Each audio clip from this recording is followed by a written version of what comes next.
मोदी पंतप्रधान झाल्यानंतर ज्या गतीने विकास कामं झाली, ज्या गतीने योजना आणल्या, सर्वसामान्यांना लक्ष केंद्रित करून त्या योजना आणल्या, कार्यान्वित केल्या, प्रत्यक्ष लाभ हा मिळू लागलेला आहे. आणि हे बघून त्यांच्या पायाखालची वाळू सरकली. 1971 पासून ते नारा देत होते, गरिबी हटाओ, गरिबी हटाओ. प्रत्येक निवडणुकीत काँग्रेस नारा द्यायचा, गरिबी हटाओ. 2014 पर्यंत त्यांनी गरिबी हटवली नाही. विकास तो स्वतःच्या कुटुंबाचा केला. महाराष्ट्रामध्ये ज्या जातीचा उल्लेख आदिवासी जमात म्हणून झालेला आहे, ती धांगड आहे आणि ती एक उपजमात आहे. ती धनगड नाही आहे किंवा धनगर नाही आहे. महाराष्ट्रामध्ये त्यांना अशा प्रकारचं कोणतंही आरक्षण हे मिळू शकणार नाही. किंबहुना त्यांनी जर आरक्षण हवं असेल तर त्यांना आदिवासींना जेवढ्या फॅसिलिटी मिळत आहेत, त्यांच्या आर्थिक निकषावर असतील किंवा त्यांच्या इतर राहणीमानानुसार त्याच प्रकारच्या फॅसिलिटी त्यांना मिळाल्या पाहिजेत. ह्यासाठी त्यांनी आग्रह राहिला पाहिजे. नमस्कार, महा MTV मध्ये आपले स्वागत. मी सुहास शेलार. कॅमेऱ्यावर आहेत योगेश कुंभार. राज्यात सध्या विधानसभा निवडणुकीची धामधूम सुरू झालेली आहे. सगळेच राजकीय पक्ष आणि राजकीय नेते प्रचारात गुंतले आहेत. अशावेळी राजकीय स्थितीचा आढावा घेत आम्ही सध्या पोहोचलेलो आहोत पालघरमधल्या जव्हार तालुक्यात. इथले लोकप्रिय खासदार तथा युवा आणि आश्वासक चेहरा अशी ओळख प्राप्त केलेले डॉक्टर हेमंत सौरा सध्या आपल्या सोबत उपस्थित आहेत. सर, स्वागत आहे आपलं. नमस्कार. हेमंत सौरा हे नाव जेव्हा डोळ्यांसमोर येतं तेव्हा मंत्रालयातल्या जाळीवरून मारलेली उडी याची चर्चा होत असते. आदिवासी तरुणांच्या हक्कांसाठी तुम्ही हे आंदोलन केलं होतं, पण सत्ता पक्षात राहून अशा प्रकारच्या आंदोलनाची गरज का वाटावी? खरं तर हा प्रश्न जो आहे साधारणतः 7 ते 8 वर्षापासून चिघळत राहिला होता आणि पेसा कायद्याची अंमलबजावणी व्हावी यासाठी तत्कालीन जे सरकार होतं 2014 नंतर माननीय देवेंद्रजी मुख्यमंत्री झाले आणि महाराष्ट्र राज्यामध्ये पहिल्यांदा पेसा लागू करण्याचा निर्णय झाला. त्याच्यामध्ये या 17 संवर्गाच्या जागासुद्धा होत्या. परंतु काही कारणास्तव बिगर आदिवासी किंवा ओबीसी समाज याच्यामध्ये थोडा संभ्रम निर्माण झाला आणि त्यांनी याचिका दाखल केली. साहजिकच ज्या 17 संवर्गाच्या जागा आदिवासींसाठी 100% राखीव ठेवण्यात आल्या होत्या, त्याबद्दल संभ्रम असणं साहजिकच होतं. परंतु तरीसुद्धा ज्या पद्धतीने तो प्रश्न हाताळायला पाहिजे होता, दोन्ही समाजांकडून सरकारकडून तो हाताळला गेला नाही. आणि त्यानंतर आत्तासुद्धा आपण बघतो की जी 17 संवर्ग आहेत, पूर्ण महाराष्ट्रामधील जे आदिवासी जिल्हे आहेत, आदिवासी तालुके आहेत, जिथे रिक्रुटमेंट होणं गरजेचं आहे, नोकर भरती होणे गरजेचं आहे, अशा जवळजवळ 2500च्या वरती, म्हणजे पालघर जिल्ह्याचा आपण विचार केला, फक्त शिक्षकांचा विचार केला तर 2500च्या वरती जागा शिल्लक आहेत. आणि त्यामुळे त्या जागा शिल्लक राहिल्यानंतर केवळ जर शिक्षकांच्या जागा शिल्लक राहत आहेत, अशात मुलांची संख्या शाळांमध्ये वाढते, शिक्षक कमतरता भासायला लागलेली आहे आणि बरेचसे शिक्षक हे जिल्हा बदली करून जाणार आहेत, बरेचसे शिक्षक रिटायर होणार आहेत. अशा वेळेस ज्या जागा आहेत त्या जागांची कमतरता अजूनच वाढणार आहे आणि मग निदान तात्पुरती भरती तरी केली पाहिजे, ज्याला आपण कंत्राटी भरती करू शकतो किंवा मानधनावर भरती म्हणू शकतो. तर अशा पद्धतीची भरती करावी ह्यासाठी आम्ही सरकारकडे आग्रही होतो. परंतु हेही निश्चित होतं की विधानसभेची आचारसंहिता ही लागू होणार होती आणि तत्पूर्वी हा निर्णय होणं अपेक्षित होतं. आम्ही माननीय मुख्यमंत्री यांना वेळ मागितली होती, परंतु अर्थात तेही खूप बिझी शेड्यूलमध्ये होते आणि साधारणतः वारंवार आम्ही त्यांना सूचना दिली, विनंती केली आणि ज्यावेळेस आमच्या लक्षात आलं की थोडी दुर्लक्ष होतं आहे किंवा थोडंसं जर अजूनही काही काळ गेला तर आचारसंहिता लागू होऊ शकते आणि या मुलांचा जो प्रश्न आहे तो तसाच राहू शकतो आणि निवडणुकीनंतर परत काय होईल हे सांगू शकतो. आणि त्याच्यामुळे जे आमचे नेते होते माननीय झिरवाळ साहेब, विधानसभेचे उपाध्यक्ष, ते आणि अजून आदिवासी काही आमदार होते, त्या अशांसोबत आम्ही थोडंसं एक चर्चा केली, निर्णय घेतला. आता ते थोडंसं सरकारचं थोडंसं लक्ष केंद्रित करणं ह्या दृष्टिकोनातून आम्ही ते केलं आणि त्याचा सकारात्मक फायदा झाला.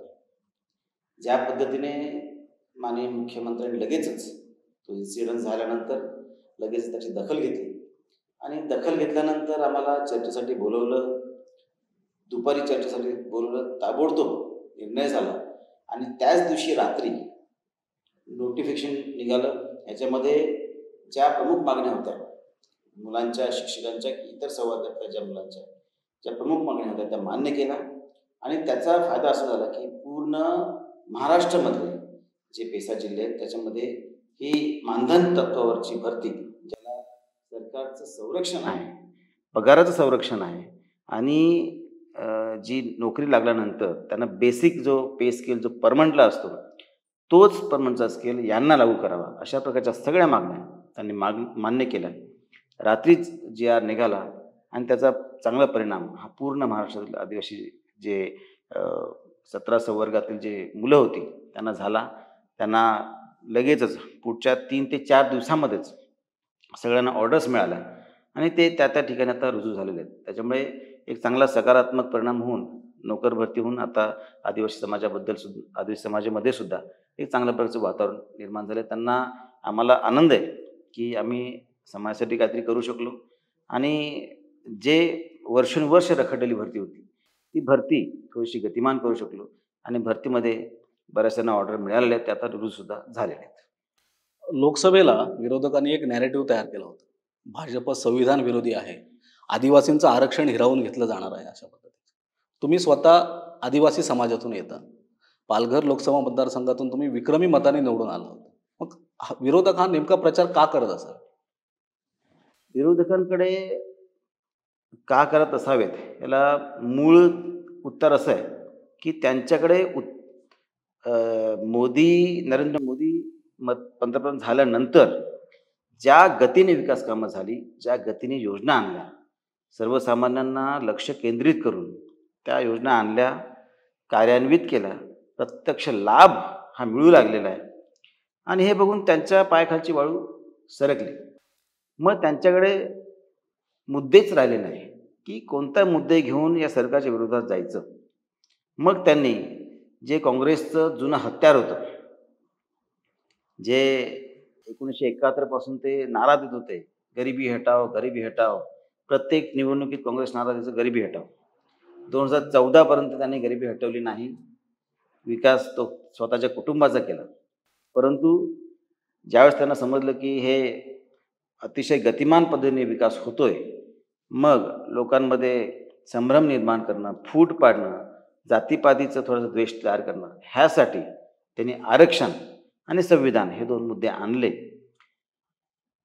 निश्चितच दुर्दैव असं म्हणावं लागेल की आपली जी भोळी भाबडी जनता आहे ती त्याला बळी पडली आणि महाराष्ट्रामध्ये बऱ्याचशा जागांवर त्याचा फटका हा महायुतीच्या सगळ्या उमेदवारांना बसला. पालघर जिल्ह्यामध्ये मात्र सर्व कार्यकर्ते, महायुतीतील घटक पक्षातील सर्व कार्यकर्ते अतिशय चांगल्या प्रकारे त्यांनी प्रचार केला आणि जो काही विरोधकांचा प्रचार होता, घटना विरोधी, आरक्षण विरोधी, हे मुद्दे इथे येऊ शकले नाहीत. आले, परंतु त्याचा प्रभाव हा खूप काही दिसू शकला नाही आणि त्यामुळे सर्व कार्यकर्त्यांच्या जोरावर हा मतदारसंघ आम्ही प्रचंड मताधिक्याने खेचून आणण्यात यश मिळवलं. आणि आपण बघतोय की 2014ला बहुमतामध्ये माननीय नरेंद्र मोदीजी पंतप्रधान झाले. 2019मध्ये सुद्धा जवळजवळ भारतीय जनता पार्टी एकटं केंद्र सरकार बनू शकतो एवढ्या जागा मिळाल्या. असं असून सुद्धा कोणत्याही प्रकारच्या आरक्षणात त्यांनी धक्का लावला नाही, कोणत्याही प्रकारची घटनाविरोधी काही कारवाई केली नाही, की आरक्षण संपवण्याचे भाष्य केलेलं नाही. आणि त्या उलट दलित नेते जे होते, चेहरा जो होता, ते माननीय रामनाथजी कोविंद ह्यांना राष्ट्रपती केलं. त्याच्याही वरती एक आदिवासी महिला माननीय द्रौपदी मुर्मू ह्यांना राष्ट्रपती केलं. ही आदिवासी समाजासाठी आमच्यासाठी अतिशय अभिमानाची आणि गौरवास्पद गोष्ट आहे. अशा गोष्टी जर होत असतील तर त्यांना आरक्षण विरोधी, घटनाविरोधी हे कसं सांगू शकतो? त्याच्यामुळे चुकीचा नरेटिव्ह हा पसरवण्याचा काँग्रेसने प्रयत्न केला. दुर्दैवाने तो काही अंशी सफल झाला असला तरी आता लगेचच जनतेला समजून चुकलेलं आहे की काँग्रेसच्या चुकीच्या प्रचाराला बळी पडलेलो आहोत. आणि आता या विधानसभेच्या निवडणुकीत त्याचं आपल्याला नक्कीच फलित दिसेल. अशा प्रकारचे कोणत्याही मुद्दे आता या विधानसभेमध्ये आरक्षण विरोधी किंवा घटनाविरोधी, संविधान विरोधी असे कोणत्याही प्रकारचे मुद्दे नसल्यामुळे आता जनता ही महायुतीच्याच उमेदवारांना निवडून देईल. धनगर समाजाला आदिवासी समाजातून आरक्षण द्या अशी एक मागणी गेल्या काही दिवसापासून सातत्याने होती. या समाजाचे लोकप्रतिनिधी म्हणून या मागणीकडे तुम्ही कसं बघता?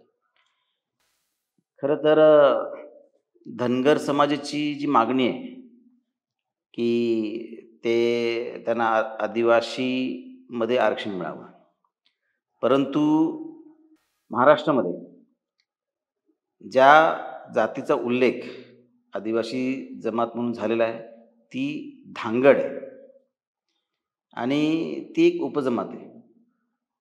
ती धनगड नाही आहे किंवा धनगर नाही आहे.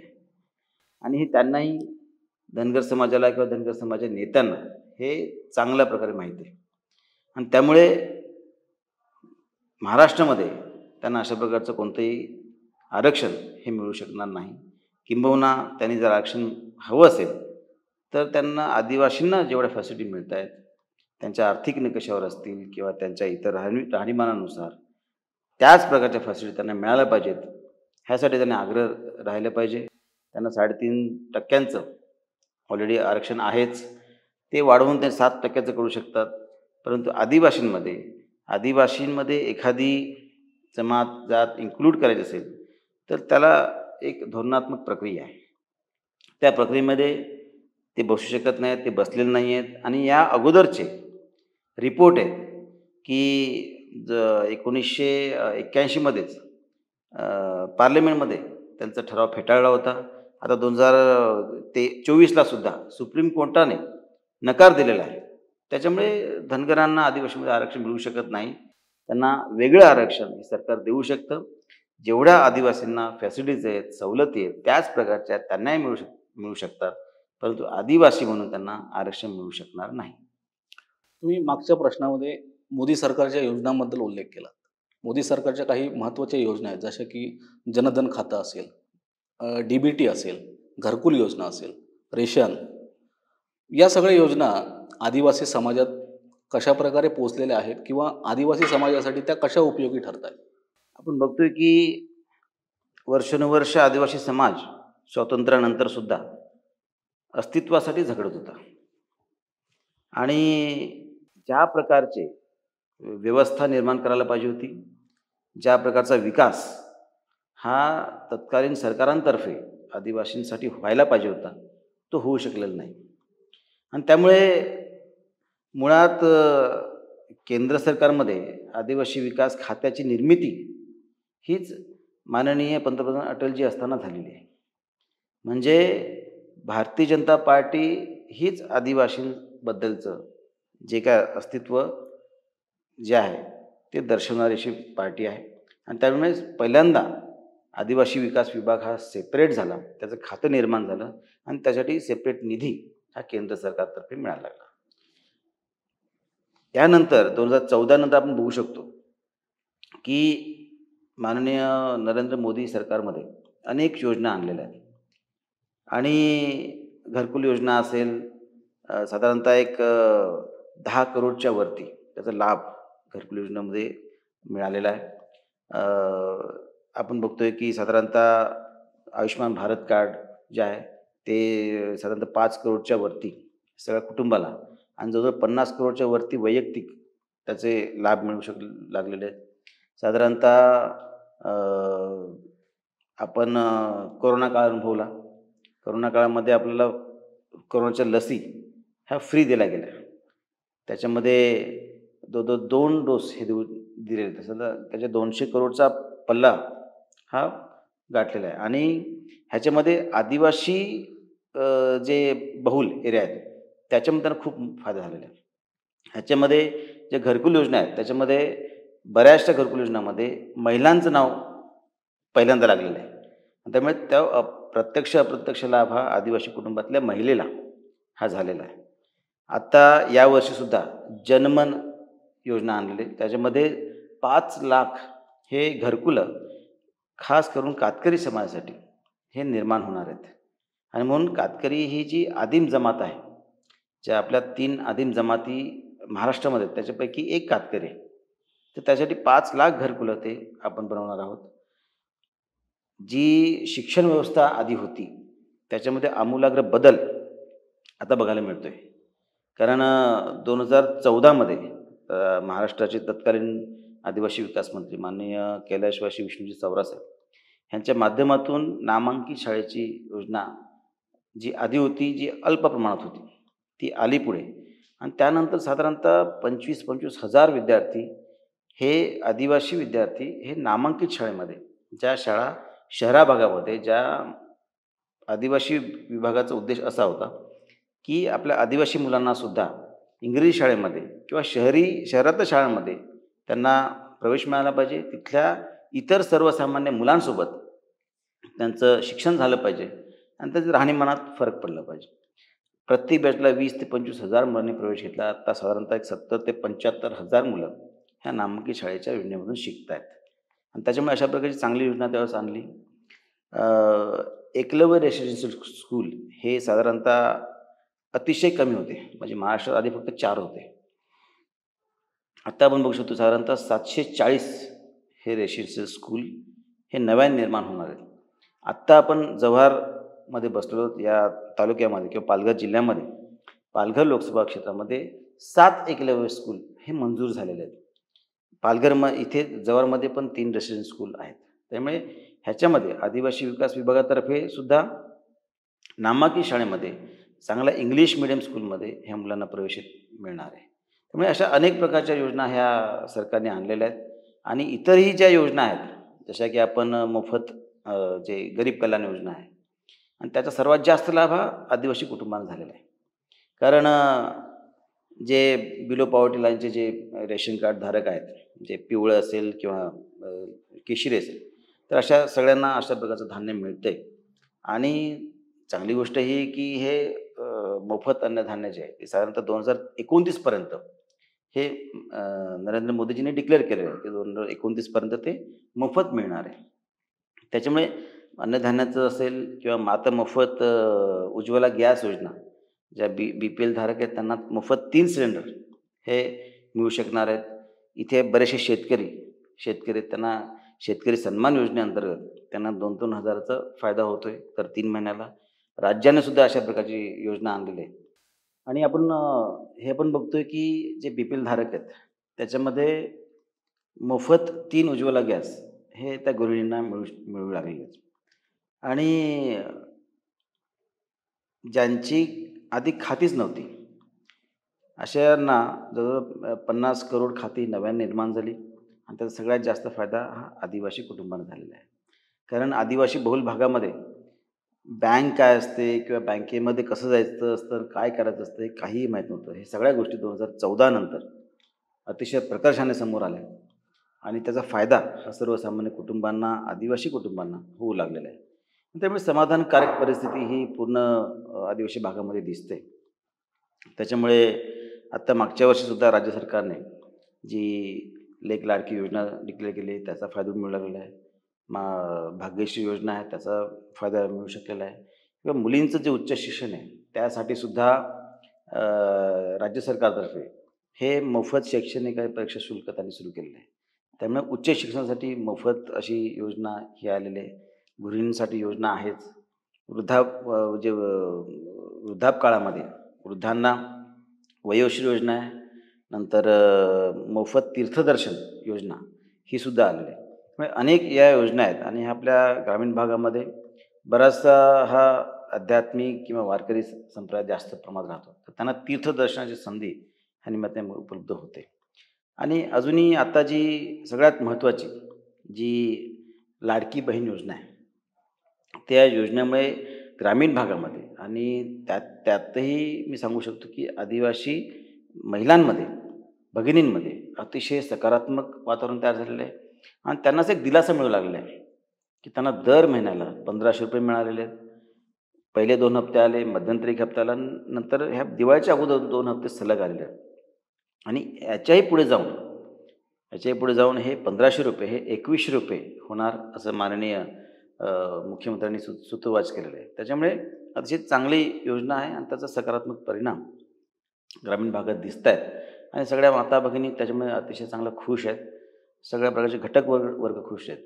आत्ताही केंद्र सरकारतर्फे मोफत युवा प्रशिक्षण कार्ययोजना, राज्यातर्फे सुद्धा मुख्यमंत्री कार्य प्रशिक्षण योजना अशी आली. त्याच्यामध्ये सुद्धा कंपनीमध्ये स्टायपेंड मिळाल्यानंतर त्यांना मोफत असं प्रशिक्षण मिळणार आहे आणि 6 महिन्यानंतर ते तिथेच लागू शकतात किंवा इतर ठिकाणी काम करायला लागू शकतात. अशा प्रकारची योजना आलेली आहे आणि त्याच्यामुळे ह्या बऱ्याचशा योजनांचा लाभ हा आदिवासी भागामध्ये दिसतोय आणि त्याचा चांगला परिणाम हा येणाऱ्या काळामध्ये दिसेल असं मला वाटतं. आणि त्याच्यामुळे मागच्या काळामध्ये मागच्या केंद्र सरकार असेल, राज्य सरकार असेल, त्यांचं जे अपयश होतं, ह्या 10 वर्षामध्ये प्रकर्षाने आदिवासी भागामध्ये विकास हा दिसू लागलेला आहे आणि त्याच्यामुळे आदिवासी समाधानकारक असं जीवन जगतात. आदिवासी विकासासंदर्भात मी 2 टप्पे करून तुम्हाला प्रश्न विचारतो. स्वातंत्र्य प्राप्तीपासून ते 2014 पर्यंत आणि 2014 ते आतापर्यंत आदिवासींच्या विकासातला फरक नेमका काय सांगता येईल? खरं तर स्वातंत्र्य प्राप्तीनंतर ते 2014 मोठा कालखंड आहे आणि या कालखंडामध्ये खरं तर चांगल्या प्रकारचं जीवनमान उंचावणं गरजेचं होतं. ही जबाबदारी सरकारची होती आणि त्याच्यामुळे आदिवासींचं जीवनमान उंचावण्यासाठी त्यांना पूरक असं सहाय्य करणं, विश्वास देणं, त्याप्रमाणे योजना आणणं आणि त्या प्रत्यक्षात करून घेणं. प्रत्येक कुटुंबाला त्याचा स्तर उंचावला पाहिजे ह्या दृष्टिकोनातून प्रयत्न करणं अत्यंत गरजेचं होतं, जे दुर्दैवानं झालं नाही. कारण काँग्रेस जे सरकार आधीची जी होती ते सगळे गरीब हटावाची नारा देत आणि त्यांना मतं मिळाल्यानंतर ते अक्षरशः गरिबांना विसरून जायचे आणि पुन्हा त्यांना तो नारा आठवायचा पुढच्या इलेक्शनला. परंतु 2014 नंतर मात्र ह्याच्यामध्ये आमूलाग्र बदल हा झालेला दिसतोय आणि त्याच्यामुळे ग्रामीण भागामध्ये, आदिवासी भागामध्ये प्रचंड असा चांगल्या प्रकारचा विकासाच्या योजना ह्या राज्य सरकारमार्फत, केंद्र सरकारमार्फत ह्या आलेल्या आहेत आणि त्याचे प्रत्यक्ष लाभ हे होताना दिसत आहेत. म्हणजे बऱ्याच वेळेस आदिवासी भागामध्ये कोणती योजना आली आणि कोणती गेली हे समजतच नव्हतं. परंतु आता प्रत्यक्षात त्या योजना कार्यान्वित होत आहेत, त्याचा लाभ मिळू लागला आहे आणि त्याच्यामुळे आदिवासींचं जीवनमान हे उंचावण्यास मदत झालेली आहे. आणि त्यामुळे गरीब कुटुंब असो, मध्यमवर्गीय कुटुंब असो किंवा एखादा तरुण होतकरू विद्यार्थी असेल, तर त्यांना स्वतःचं काही स्किल दाखवायचं असेल, स्वतःचा उद्योगधंदा करायचा असेल, जोडधंदा करायचा असेल, तर अशा अनेक प्रकारच्या योजना ह्या प्रोजेक्ट ऑफिसमार्फत असतील, महामंडळातर्फे असतील, तर अशा अनेक प्रकारच्या योजना ह्या चांगल्या प्रकारच्या योजना त्यांना मिळू लागलेल्या आहेत आणि त्याचा सकारात्मक परिणाम दिसतोय. या भागात आधी कुपोषण जे होतं ते 5वीला पुजलेलं होतं. म्हणजे पालघर जिल्हा किंवा जुना ठाणे जिल्हा म्हटलं की कुपोषण असं त्याचं एक मूल्यमापन होत होतं. परंतु आताच्या भागामध्ये 2014 मध्ये साहेबांमार्फत विशेष अशा उपयोजना आल्या. डॉक्टर APJ अब्दुल कलाम अमृत आहार योजना अशा प्रकारची एक चांगली योजना आली. महिलांना ज्या गरोदर माता आहेत, स्तनदा माता आहेत, त्यांना सकस आहार मिळू लागला. कुपोषण मुलांना सकस आहार मिळू लागला आणि त्याचा सकारात्मक परिणाम दिसू लागला. त्या कुपोषणाचा जो टक्का आहे हा बऱ्यापैकी कमी झालेला आहे. परंतु ही लढाई चालू ठेवावी लागणार आहे. कुपोषण जोपर्यंत 0% येणार नाही तो मात्र चालू ठेवावा लागणार आहे. इथला महत्त्वाचा जो मुद्दा आहे की स्थलांतरासाठी इथले जे बऱ्याचशा स्थलांतर रोखण्यासाठी एक मुद्दा असा नाही, परंतु अनेक भागांवर त्याचं काम करणं आवश्यक आहे. त्याच्यामध्ये जोडधंदे असतील किंवा नोकरीला पूरक असे काही गोष्टी असतील, स्किल डेव्हलपमेंट असेल किंवा महिलांना महिलांचे बचत गट तयार करून त्याच्यामध्ये ज्या आपण बघतोय की जे ग्रामीण भागामध्ये बचत गट असतात, आदिवासी भागामध्ये सुद्धा त्याच बचत गटांना चांगलं अर्थसहाय्य हे राज्य सरकारतर्फे जे प्रत्येक बचत गटाला 30,000 रुपये मागच्या काळात मिळू लागलेलं आहे. आणि केंद्र सरकारतर्फे सुद्धा अनुदान दिल्यामुळे मागच्या वर्षी आपण बघू शकतो साधारणतः 1 करोड महिला ह्या लखपती दिदी झाल्या आहेत. ज्या महिलांचं वार्षिक उत्पन्न 1 लाखाच्या वरती गेलेलं आहे. अशा 1 करोड दिदी झालेल्या आहेत. आणि त्याच्यामुळे अजूनही केंद्र सरकारमार्फत 2 करोड महिलांना लखपती बनवण्याचं लक्ष्य हे ठेवलेलं आहे. आणि याच्यामध्ये बऱ्याचशा महिला ह्या आदिवासी आहेत. त्याच्यामुळे खूप चांगलं परिणाम दिसत आहेत. शेतकऱ्यांना जे इतर लाभ मिळत आहेत ते सुद्धा इथे आदिवासी भागामध्ये मिळत आहेत. शेतीपूरक जे व्यवसाय आहेत ते सुद्धा बळ देण्यासाठी चांगल्या सिंचनाच्या योजना असतील किंवा इतर शेती असेल त्याला चांगल्या पूरक योजना हे सरकारतर्फे आलेल्या आहेत. तरुणांना आलेल्या आहेत आणि वृद्धापकाळासाठी जे आहेत त्या त्यांना सुद्धा आलेल्या आहेत. त्यामुळे एक चांगला परिणाम दिसतोय आणि मला वाटतं 2014 नंतर आदिवासी भागामध्ये एक चांगल्या प्रकारचं जीवनमान उंचावेल अशा प्रकारचं वातावरण हे तयार झालेलं आहे. आदिवासी आश्रमशाळांचा मुद्दा कायम चर्चेत असतो. म्हणजे विधानसभेचं अधिवेशनात तर हा मुद्दा प्रत्येक सभासद मांडत असतो. हा प्रश्न सोडवण्यासाठी तुमच्या माध्यमातून कशा प्रकारे प्रयत्न केले जातात? खरं तर ह्याचे 2 भाग आहेत. सरकारी म्हणजे शासकीय आश्रमशाळा ज्याला म्हणू शकतो, ज्या राज्य सरकारतर्फे चालवल्या जातात आणि अनुदानित आश्रमशाळा ज्यांना राज्य सरकार हे अर्थसहाय्य करत असतं. बाकी त्याची मॅनेजमेंट ही त्या संस्था करत असते. आणि त्याच्यामुळे तिथली शिक्षण व्यवस्था असेल, तिथलं राहणीमान असेल, तिथे एकंदरीत क्वालिटीचं शिक्षण असेल, तर ह्या सगळ्या बाबतीत चांगले कठोरशी पावलं हे येणाऱ्या काळामध्ये घेण्यात आलेली आहेत. आणि त्याच्यामुळे आधीची ज्या प्रकारची परिस्थिती होती की आधी आदिवासी हा शिकत नव्हता, तर त्याच्यासाठी ही शिक्षण व्यवस्था तयार करण्यात आली. घरापासून लांब शाळा असल्यामुळे तो एकतर शिकत नव्हता किंवा जाऊ शकत नव्हता आणि म्हणून रेसिडेन्शियल स्कूल हे तयार करण्यात आले. आता याचा चांगला परिणाम झालेला आहे. त्याच्यामुळे आदिवासी मुलं ही शिकू लागलेली आहेत. परंतु आता 10वी नंतर किंवा 12वी नंतर त्यांचं तोपर्यंत तरी चांगलं शिक्षण झालं पाहिजे, त्या क्वालिटीचं शिक्षण झालं पाहिजे, जेणेकरून तो बाहेर पडल्यानंतर त्याच्या क्वालिटीच्या जोरावर त्याला चांगल्या प्रकारचं नोकरी मिळू शकते, मिळालं पाहिजे किंवा एखादा जोडधंदा तो करू शकतो. तर त्या प्रकारचं चांगलं ट्रेनिंग त्याने घेतलं तर निश्चित त्या प्रकारसुद्धा तो पुढे जाऊ शकतो. इतरही बऱ्याचशा गोष्टी आहेत ज्या केंद्र सरकारच्या माध्यमातून किंवा राज्य सरकारच्या माध्यमातून आदिवासी आश्रमशाळांचं कायापालट करण्यासाठी मागच्या वर्षीसुद्धा आपल्या जिल्ह्याचे पालकमंत्री माननीय रवींद्र चव्हाण साहेबांच्या माध्यमातून आपल्या जव्हार प्रोजेक्टच्या अंडर असलेल्या ज्या काही आदिवासी शासकीय आश्रमशाळा आहेत त्यांचं कायापालट करण्याचा प्रयत्न झाला.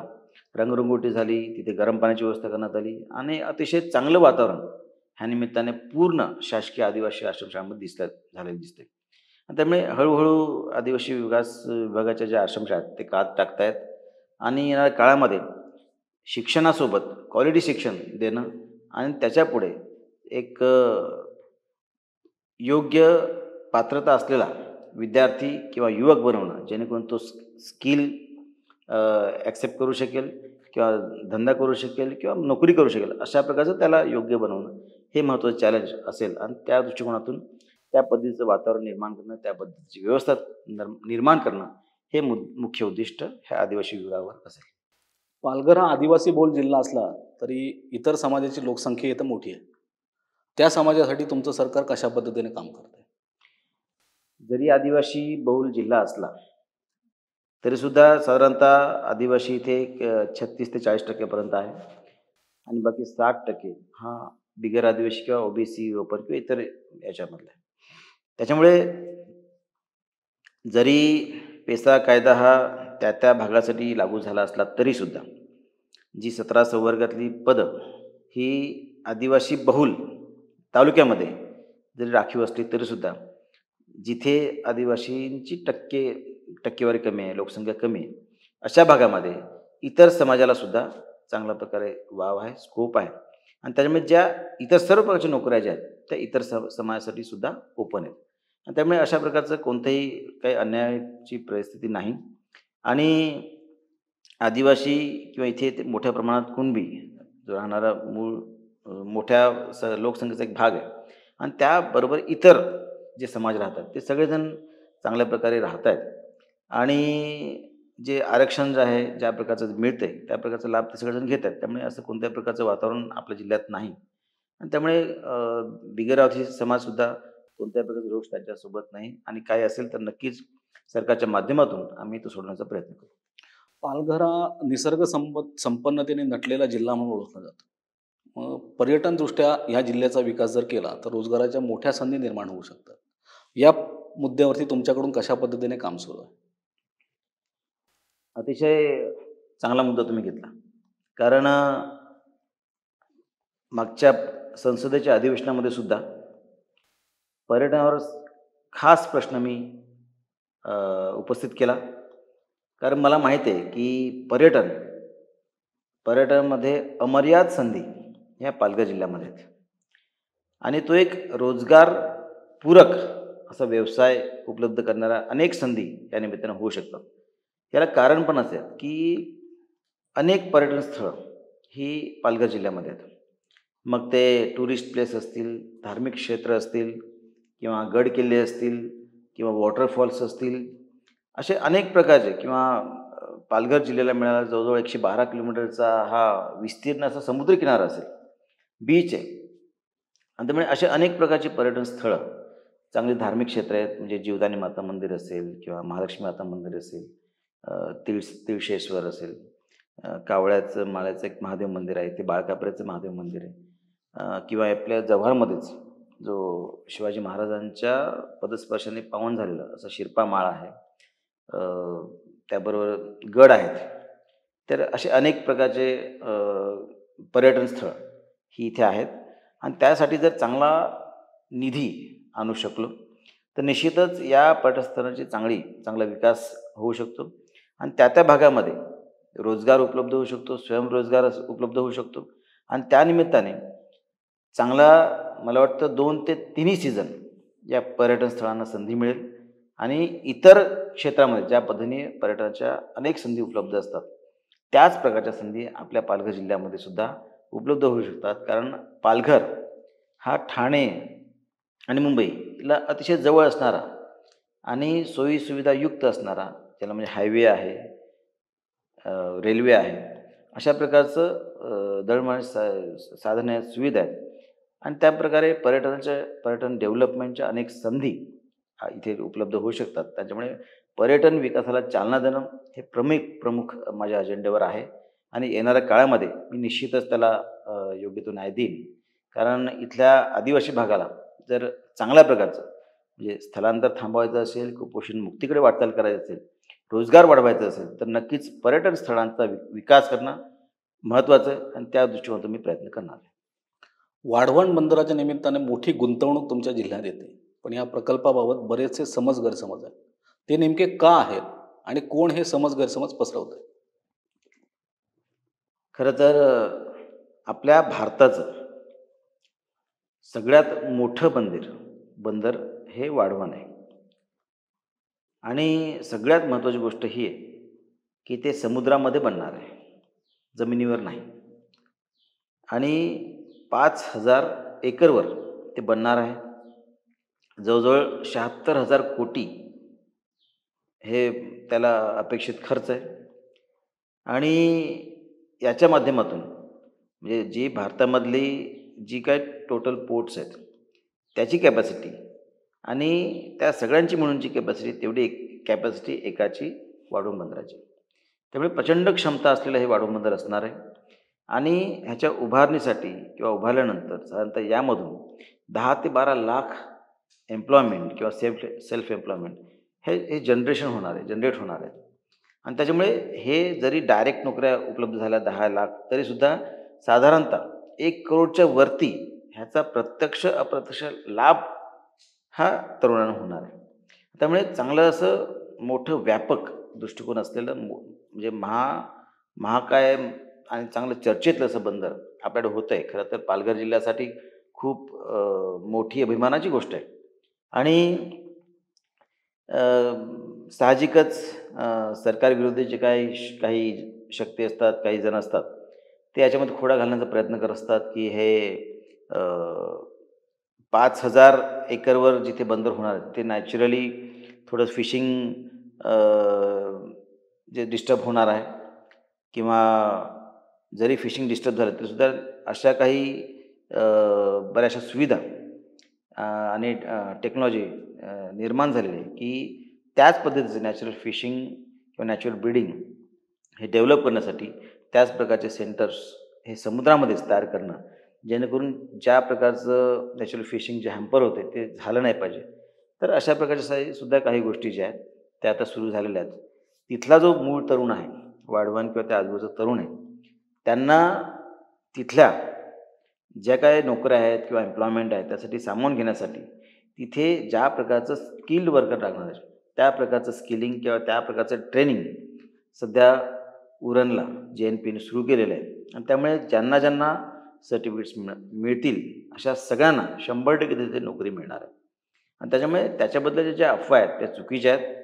आणि ह्याच्या हा बंदर झाल्यामुळे पालघर जिल्ह्याचाच कायापालट होणार आहे आणि याचा परिणाम जो आहे पूर्ण भारताच्या इकॉनॉमीवर पडणार आहे. पालघर जिल्ह्याच्या विकासासाठी अतिशय महत्त्वाचं असं हे बंदर आहे. त्याच्यामुळे सगळ्यांनी याच्यामध्ये उलटा लाभ घेतला पाहिजे असं माझं सगळ्यांना आव्हान असेल. आणि ज्या चुकीच्या अफवा आहेत त्या पसरवणं बंद केलं पाहिजे. रोजगाराविषयी नक्कीच मला सांगायला आनंद वाटतो, की कैलासवासी चिंतामणजी वनगासाहेब ज्यावेळेस खासदार होते, साधारणतः 25 वर्षापूर्वी त्यांनी डहाणू नाशिक रेल्वेची निर्मिती करावी ह्यासाठी प्रयत्न सुरू केले होते. परंतु बजेट नसल्याकारणाने तो रेल्वे मार्ग होऊ शकला नव्हता. परंतु मी निवडून आल्यानंतर मागच्या अधिवेशनाच्या काळामध्ये माननीय रेल्वे मंत्री अश्विनी वैष्णव यांना भेटलो आणि डहाणू नाशिक रेल्वेचं पुनर्सर्वेक्षण करावं यासाठी आग्रह धरला आणि त्यांनी तत्वतः लगेच मान्य केला. आणि साधारणतः महिन्याभरापूर्वीच त्याचं नोटिफिकेशनसुद्धा निघालेलं आहे. डहाणू नाशिक रेल्वेचं सर्वेक्षणाला आता सुरुवात होणार आहे. याही पुढे जाऊन माझा त्यांना आग्रह असा धरला मी, जी डहाणू नाशिक रेल्वे आता नव्याने निर्माण होणार आहे, ती रेल्वे आदिवासी बहुल तालुके जे आहेत ते तालुक्यांना जोडणारी असली पाहिजे, जेणेकरून आदिवासी भाग हा जास्तीत जास्त कनेक्टेड राहायला पाहिजे, त्याला कनेक्शन मिळालं पाहिजे. आणि पुढे जाऊन निश्चितच या महामार्गाद्वारे रेल्वे मार्गाद्वारे आदिवासी भागातून जात असल्यामुळे निश्चितच आदिवासी भागातील तरुणींना एम्प्लॉयमेंट असेल, सेल्फ एम्प्लॉयमेंट असेल, म्हणजे रोजगाराची चांगली संधी मिळेल. आणि दळणवळणाची संधी निर्माण झाल्यामुळे इथे सुद्धा अनेक प्रकारच्या म्हणजे शेतीपूरक ज्या व्यवस्था असतील, शेतीपूरक सधन शेती असेल तीसुद्धा किंवा छोटे मोठे उद्योगधंदे असतील ते सुद्धा इथे येऊन चांगल्या प्रकारे विकासाला चालना मिळेल असं मला वाटतं. वाढवण बंदराच्या जोडीला पालघरात विमानतळ सुद्धा होत आहे. वाढवण बंदर आणि या विमानतळामुळे आदिवासींना या प्रकल्पाचा कसा उपयोग होईल? खरं तर वाढवण बंदर हे तसं कार्गो पोर्ट असणार आहे. पूर्ण जगभरातून शिपद्वारे सामान इथे येऊ शकणार आहे. आणि त्याच्यामुळे इथे जवळच कार्गो एअरपोर्ट असला पाहिजे, एक डोमेस्टिक एअरपोर्ट असला पाहिजे, जेणेकरून मुंबई किंवा अहमदाबाद ह्याच्यामध्ये एक चांगलं एअरपोर्ट असलं पाहिजे. कारण सध्या इथली डेन्सिटीसुद्धा वाढते, पॉप्युलेशनसुद्धा वाढते. आणि म्हणून दळणवळणासाठी किंवा इथला आलेला जो माल पूर्ण भारतामध्ये नेता यावा यासाठी हे एअरपोर्ट महत्त्वाचं आहे. आणि त्याच्यामुळे इथे या निमित्ताने एअरपोर्ट निर्माण झाल्याच्या निमित्ताने त्याला वाढवण बंदराला डेडिकेटेड कॉरिडॉर असणार आहे, डेडिकेटेड हायवे असणार आहे, डेडिकेटेड रेल्वे असणार आहे आणि त्याला स्टेशनसुद्धा मिळणार आहे. त्यामुळे त्या ठिकाणी जिथे जिथे आदिवासी बहुल भाग आहे त्या ठिकाणी चांगल्या प्रकारचे एम्प्लॉयमेंट जनरेशन होणार आहे. आणि त्याच्यामुळे तिथे रोजगाराच्या प्रचंड संधी ह्या उपलब्ध होतील, नव्याने तयार होतील. आणि त्यामुळे मला वाटतं की ह्या आदिवासी बहुल भागामध्ये आदिवासी तरुणांसाठी, तरुणींसाठी चांगल्या प्रकारचे रोजगाराच्या संधी या निमित्ताने निर्माण होणार आहेत. त्यामुळे मला चांगल्या प्रकारचं वातावरण निर्माण झालं वाटेल. विधानसभा निवडणुकीची धामधूम सध्या सुरू आहे. पालघरमध्ये भाजप 4 जागा लढवते. तुमच्याकडे प्रचाराची धुरा आहे, यापैकी किती जागा जिंकू असा ठाम विश्वास वाटतो? पालघर जिल्ह्यामध्ये 6 विधानसभा असल्या तरी सुद्धा भारतीय जनता पार्टी डहाणू, विक्रमगड, वसई आणि नालासोपारा असे 4 विधानसभा लढवते. चारही ठिकाणी अतिशय ताकदवान उमेदवार आम्ही दिलेले आहेत आणि प्रचाराचा झंझावातसुद्धा चांगल्या प्रकारे सुरू झालेला आहे. प्रचारसुद्धा वेगाने सुरू झालेला आहे. चारही उमेदवार जिंकतील असं मला ठाम विश्वास आहे. कारण ज्या प्रकारे मागील काळामध्ये केंद्र सरकारने, राज्य सरकारने काम केलेलं आहे, विकासात्मक दृष्टिकोन असलेलं हे आपले सरकार आणि त्याच्या घराघरामध्ये मिळालेला त्याचा लाभ आम्ही प्रत्यक्षात घरोघरी त्याचा प्रचार करतो आहे. जनतेला त्याची जाणीव करून देतो आहे आणि निश्चितच त्या जाणीवेला जागून जनता भारतीय जनता पार्टीच्या उमेदवारांना मतदान करेल आणि भारतीय जनता पार्टीचे 4ही उमेदवार निवडून येतील असा मला विश्वास वाटतो. महागाईचा मुद्दा घेऊन विरोधक प्रचारात उतरलेले दिसत आहेत. तुमचं सरकार महागाई कमी करण्यासाठी कशा पद्धतीने उपाययोजना करते? खरं तर महागाई ही काँग्रेसच्या काळापासून सुरू झालेली आहे, परंतु काँग्रेस त्याला एक मुद्दा बनवण्याचा प्रयत्न करत आहे. खरं तर महागाई जेवढी आधी होती त्यापेक्षा कमी प्रमाणात आता झालेली दिसते. गॅस सिलेंडरचे सुद्धा भाव एक स्टॅटिक पद्धतीने राहिलेले दिसत आहेत. अर्थातच काही वेळेस दुष्काळ पडेल किंवा अतिवृष्टी झाल्यामुळे काही वेळेस त्या ठिकाणी त्या भाज्यांचे किंवा कडधान्याचे भाव वाढलेले दिसत आहेत. परंतु त्या व्यतिरिक्त भाववाढ ही स्थिर ठेवण्यासाठी राज्य सरकारने आणि केंद्र सरकारने सुद्धा प्रयत्न केले होते आणि ते राहिलेले सुद्धा आहेत. येणाऱ्या काळामध्ये ते स्थिर होण्यासाठी निश्चितच आमचे सरकार काम करते. धन्यवाद सर, महा MTVशी संवाद साधल्याबद्दल. तर हे होते खासदार हेमंत सवरा. आमच्या प्रश्नांना त्यांनी दिलखुलासपणे उत्तरं दिलेली आहेत. ही मुलाखत तुम्हाला कशी वाटली ती कमेंट बॉक्समध्ये नक्की सांगा. महा MTVच्या यूट्यूब चॅनलला लाईक करा. धन्यवाद.